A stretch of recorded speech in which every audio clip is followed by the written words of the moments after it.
My name is Michael McDowell. Welcome to my presentation, and I will be talking to you about my paper called Stuck on a Stance. So before we get too in depth with the conversation, I just want to break down exactly the theory in which I wrote about. I wrote about the standpoint theory, and it is actually simple in concept. Basically, all the standpoint theory is that our views on the world, ours as in all people's views on the world, is based off of perception, and those perceptions are created off of experiences that they've had throughout their life. There's many different things that can shape perception, and I'll try to talk about a few of them within this presentation, but that's it in a nutshell. So some of the origins of standpoint theory, many social scientists have mentioned standpoint theory in many different ways. You can look back as far as Karl Marx, who spoke a little bit about it in his writings, and you can look as recent as folks such as Sandra Harding, who brought up the feminist standpoint theory. The best way to apply it would be you can see cultural differences. So many people can notice how different cultures and people from different social backgrounds can sometimes have a difficulty in understanding each other, and that is directly correlated to standpoint theory. The reason for that is because they have different perceptions, and it's based off of a lifetime of different experiences. So I want to talk about the basis for perception. So perception is what makes the standpoint theory, and these three things are a few things that can form perception, but it's not the only thing. So I want to make sure I make that clear. Race or culture is a big proponent of how we create our perceptions in life. I know pretty much any and every culture within this country can have their own unique way of viewing life and the things that happens within it. Culture and race is not just limited to customs or different things like that. That can also be religion and different things. Unfortunately, abuse can create our perceptions as well. Individuals who may have had a history of trauma or any traumatic experiences may have negative perceptions on a certain thing in life. So for example, if a person grew up as being abused during their childhood, they might see and view adults as dangerous, negative, different things like that. Poverty also shapes our perception as well. Individuals who have gone through increased financial difficulties may see the world in a way that those who came from more affluent backgrounds do not. So the power in perception is when like-minded perceptions come together. So we see that basically in interest groups. Interest groups can either be positive or negative. So examples of positive interest groups are the NAACP, a group of individuals who want to come together to fight the disenfranchisement of minorities, or even PETA, individuals who come together for the rights of animals.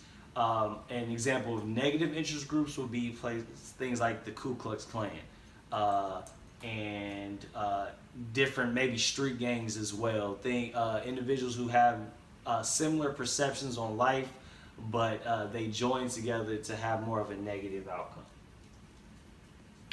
Okay, so some scholarly interpretations on the theory. There is the feminist standpoint theory that was introduced by Miss Harding, and it is the same tenets of standpoint theory. The biggest difference is that Miss Harding argues that those who come from marginalized groups have a better perception on life itself and the social ills of a society.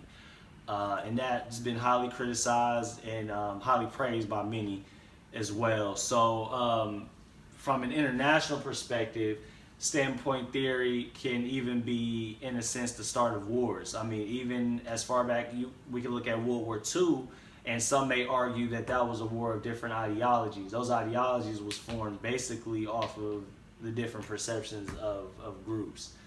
Also, standpoint theory assists in gaining knowledge as well. You can see that in the academic realm.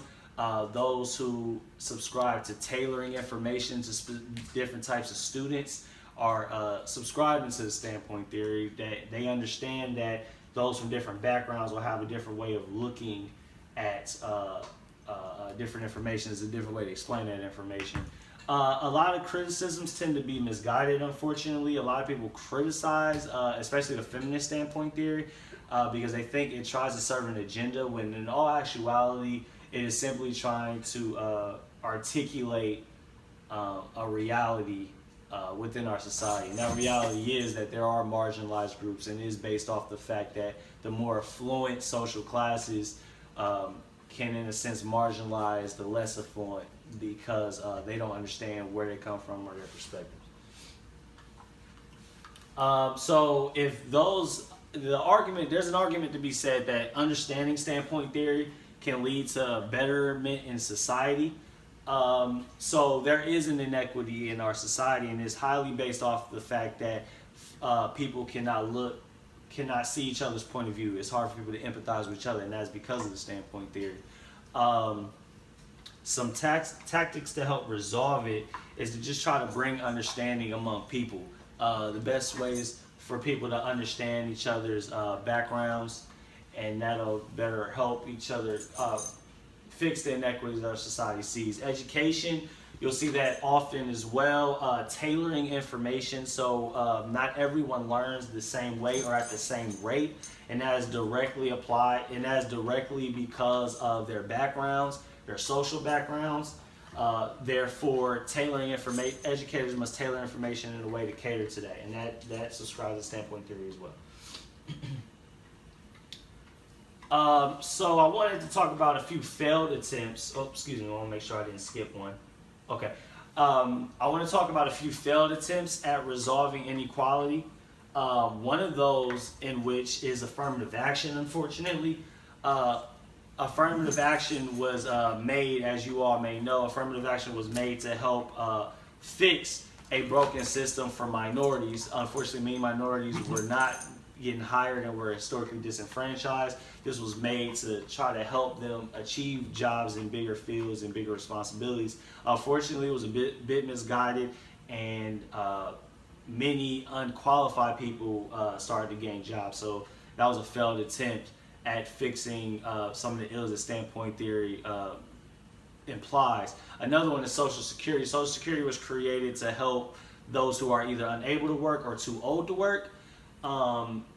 It was to help supplement their income, but unfortunately, in many ways, Social Security doesn't fill the gap for those people who need the income. So these are two failed attempts in society, unfortunately. And it just shows that our society, our country as a whole, has to do a better job. We have to continue to try to find solutions to fix the problem that standpoint theory implies. So in conclusion, at the end of the day, resolution comes with a better understanding of each other. And it's up to the upper classes and those who's more affluent to understand the ills and the problems of the marginalized in order for us to have a greater society in whole. The only way to overcome the difficulties that standpoint theory implies is by having open conversation and empathizing with each other across all cultures, race, different borders, anything like that. That'll be the best way to overcome this. And that concludes my briefing.